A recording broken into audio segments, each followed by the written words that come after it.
Ladies and gentlemen, welcome to the final day, day 7 of Neurohabits training from the book Neurohabits by Peter Hollins. Why don't we dive on in? So, day 7, transforming yourself as you grow, impulses, visualization, and if-then planning. All right, so these are the things that we're going to talk about today.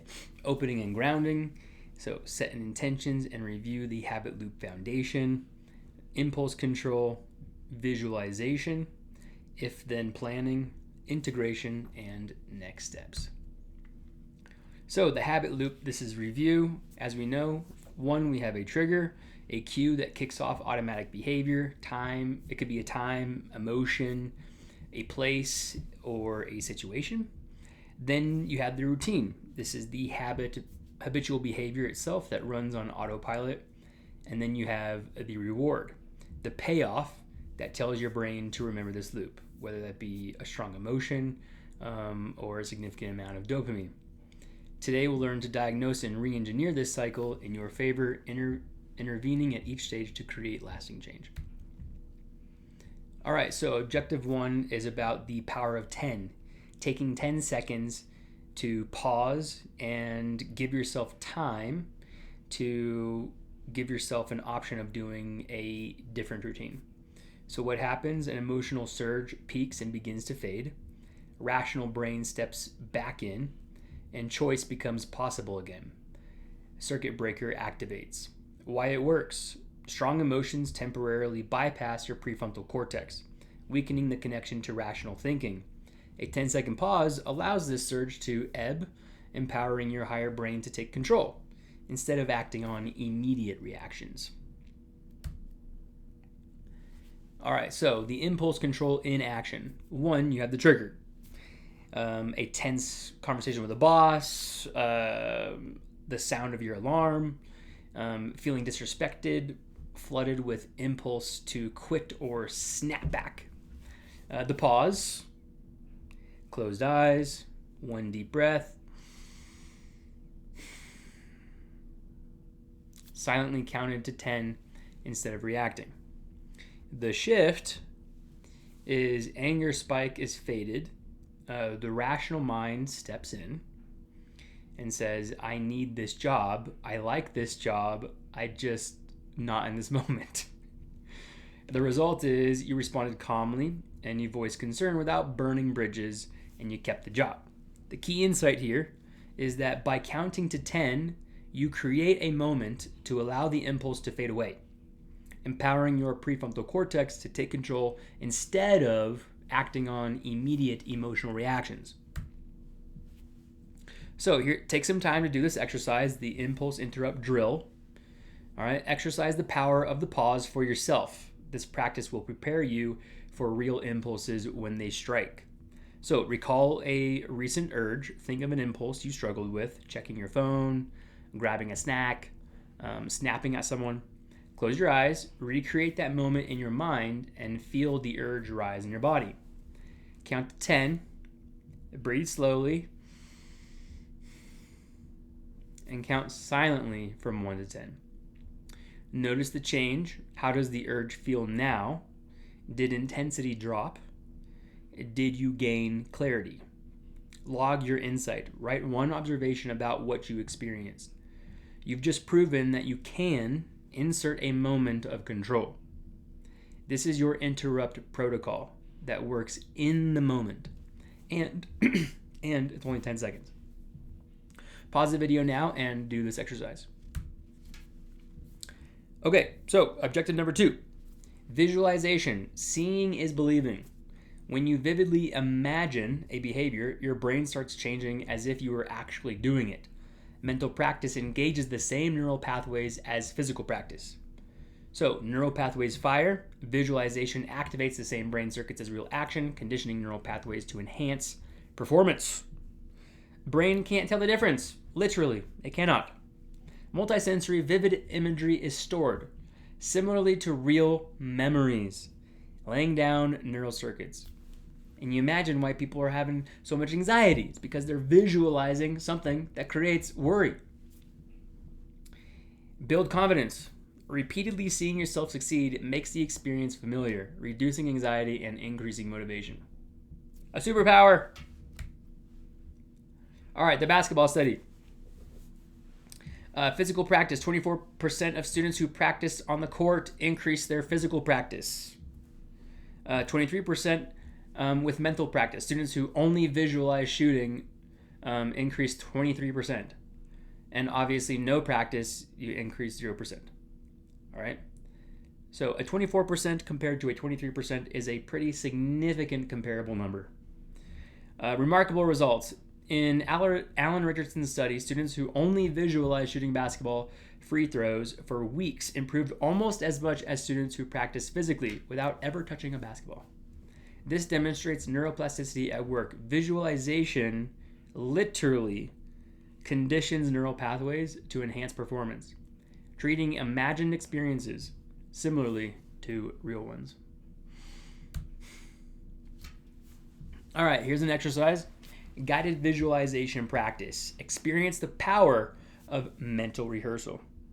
This 3-minute exercise will teach your brain the feeling of success. So, 1, choose your scenario. Pick a specific habit or an upcoming situation where you want to perform well. Close your eyes and breathe. Get comfortable. Take slow, deep breaths and relax your body. Visualize context. See the environment in detail. Where are you? When was this? Who else is there? Imagine the trigger. Picture the cue moment clearly. Is it an alarm chiming? Is it seeing food?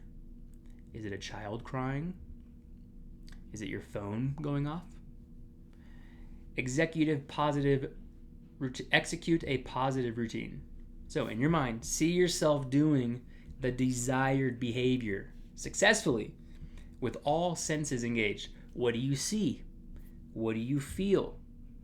What do you see, feel, hear? All right, activate all of those senses. Make it as real as humanly possible. Handle a challenge. Imagine an obstacle occurring and see yourself navigating it gracefully. And feel the reward. Soak in the positive outcome and good feeling. Tell your brain this loop is worth remembering. Pro tip, use first-person perspective and engage multiple senses. Sight, sound, touch, emotion. The more vivid and real it feels, the stronger the neural effect. This is, ladies and gentlemen, this is pro-level shit right here. Pro-level shit.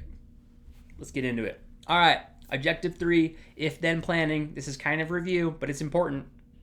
All right, create an if-then statement. If Q, then I will action. All right, pre-decide your response by linking a specific trigger to a desired behavior. This creates a direct connection that removes the need to deliberate in the moment.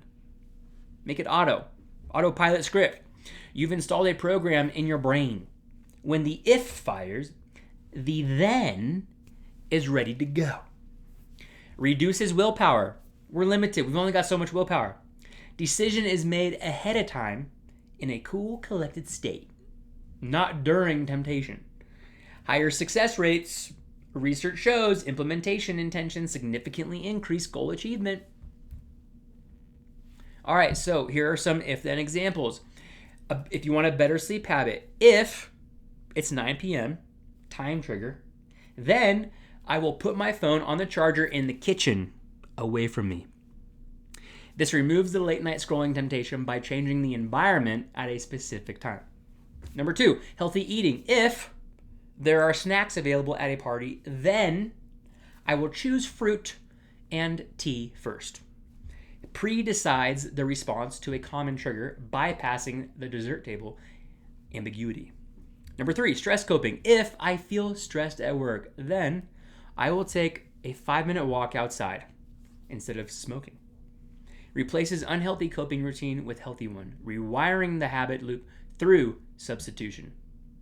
Morning exercise. If I pour my morning coffee, Then I will do 10 push-ups while it brews. Ooh, that's a good one. Easy peasy. You're waiting for something that's going to stimulate a wonderful response. So while you're waiting, take 10 seconds to do 10 push-ups. Stacks new tiny routine onto existing reliable cue that happens every day. All right, exercise. Create your if-then plan. Craft your own implementation intention. Link a situation in your life to a new habit action. Choose your goal. Pick one habit or behavior change you want to establish, starting something positive or replacing something negative. Identify the cue. When or where does this need to happen? Find a specific trigger, time, a place, an emotion, or an existing routine, and define the action. What exact behavior will you take? Make it simple, clear, and something you can control. Write it out. If blank, then I will blank. Combine cue and action into one clear sentence. Note the reward. Optional. Acknowledge how you'll feel or what benefit follows the action. What is the specific feeling that you will feel after the action?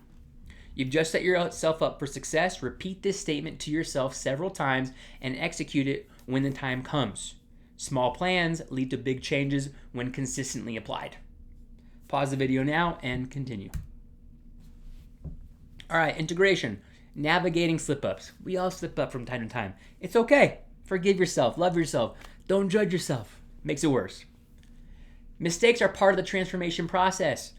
What matters is how you navigate them. Our mantra, no guilt, just resume. Conscious obstacles.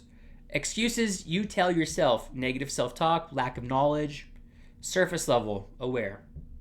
All right? Subconscious obstacles, limiting beliefs, identity conflicts, hidden fears, emotional baggage. These are deeper and less visible. And then you have environmental obstacles, physical cues, social pressure, schedule constraints, access issues. These are external factors. Of the three, the ones that you have the most control over are your internal obstacles. All right? The slip-up protocol. When a slip-up happens, use this 5-step process to turn setbacks into data and continue forward stronger. 1. Name it. Say it to yourself. That was an old habit loop firing. No drama, no judgment. Just identify it and separate yourself from the behavior. You are not your behavior. You are the energy that creates it. Interrupt. Do a quick power of 10 pause to prevent a cascade. Stop, breathe, and once you realize you're off track, even mid-slip, just breathe. Log the pattern. Note when, where, and what you were feeling or doing before it happened. This builds awareness of triggers you didn't even see coming. All right, adjust just one lever. Change something for the next time. Modify environment, choose different replacement routine, or tweak your reward. Make an iteration. And then resume immediately. Don't wait till tomorrow or Monday. In the very next moment, reaffirm your next positive action.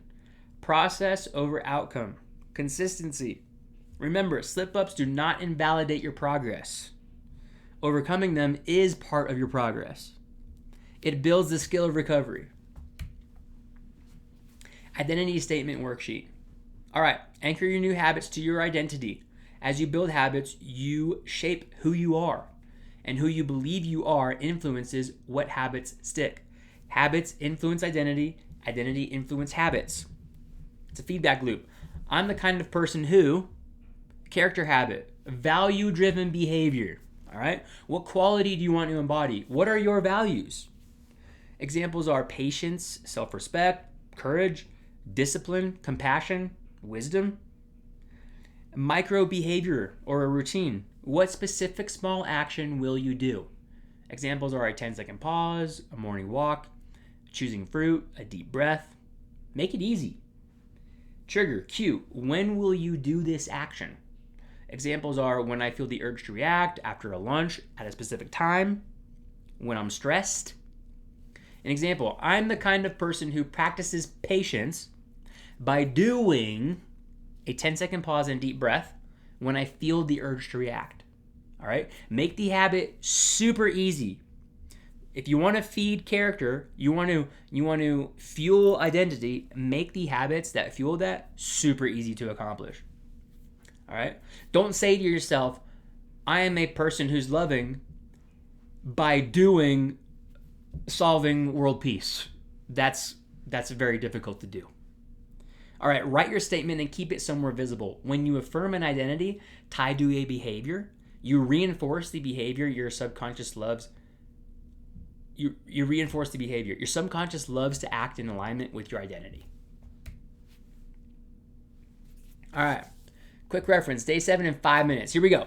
Your condensed guide to today's core lessons. Screenshot this for reference. All right. Pause, impulses, power of 10. Count to 10. Take a deep breath. Visualize success. See, feel, hear in your mind the habit that you want to entrain.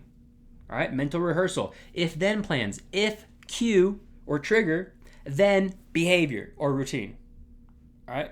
Slip-ups equal feedback. Slip-ups are part of the process. We're growing as we're going, people. Identity-based habits. Habits feed identity. Identity feed habits. Make these habits that feed identity super easy to accomplish. Give yourself the power, or make it easy for you.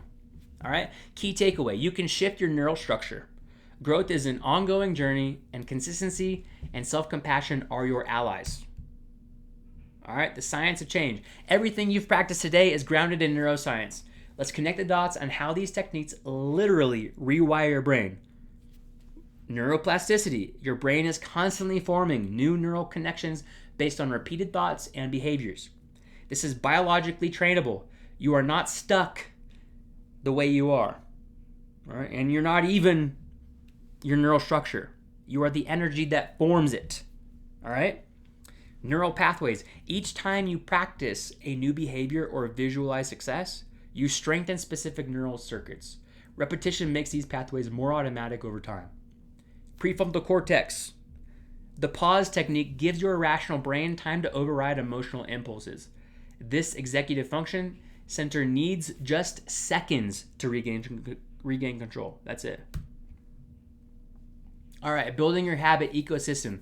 Sustainable change requires more than individual techniques. It needs a supportive environment and system. Environmental design. Remove triggers for bad habits from your space. Make good habits visible and accessible. Create friction for unwanted behaviors and reduce friction for desired behaviors. Social support. Share your goals with accountability partners. Join communities. Align with your identity. Surround yourself with people modeling desired habits. Celebrate small wins together. Community. Amazing. Remember, change isn't just about willpower. Consider conscious obstacles, subconscious beliefs, and environmental factors working together. All right? Your 7-day reflection. This is it, people. This is the last day of neuroplasticity. All right? You've completed 7 days of neurohabits training. Take a moment to acknowledge your progress and extract some insights. All right? What patterns did you notice? Review your habit data from the week. What triggers consistently appeared? Which rewards were most compelling? What times of day were easiest or hardest? What surprised you? Did any insights catch you off guard? Perhaps a trigger you didn't expect? Or a technique that worked better than anticipated? And what will you adjust? Based on your observations, what one change will you make to your habit system? Remember, small iterations compound over time. And what identity is emerging through this? Who are you becoming through these practices? What kind of person takes these actions consistently? And remember, you are not your actions, you are not your behavior, you are not your patterns. You are the energy that forms those things, and you, as energy, experience those formations. All right? So, you, as pure energy, can express and experience itself in any way you desire. You just gotta restructure your neurons. That's it. All right, next steps. Grow as you go. Here we go, peeps. All right, congratulations. You finished it. The 7 days. And you just learned a bunch of amazing things about neuroplasticity. All right? Check me out, growasyougo.love, okay? Check out my Instagram, my Facebook. Reddit. I'm going to be getting on Twitch soon. Thank you so much for hanging out. And yeah, check me out for some events coming online. And if you want to get some one-on-one time with me, go to my website and schedule some time with me. All right, like and subscribe to videos. I hope you're liking these, and we're going to be getting better and better, people. Love you. Thank you so much. Peace out. Peace out.